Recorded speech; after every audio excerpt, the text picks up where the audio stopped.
দিন।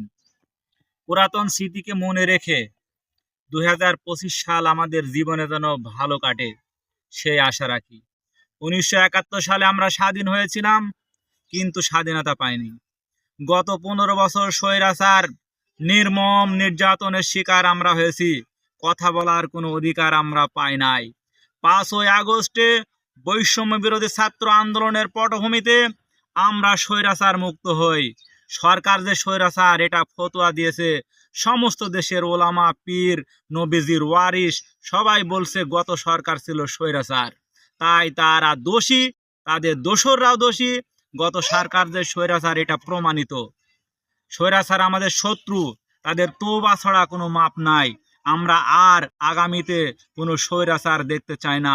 আমরা স্বাধীনভাবে বাঁচতে চাই। ২০২৫ সাল যেন আমাদের আরো সুন্দর কাটে, এই আশাবাদ ব্যক্ত করে আমি আমার সংক্ষিপ্ত কথা এখানে শেষ করছি। আসসালামু আলাইকুম ওয়া রাহমাতুল্লাহ।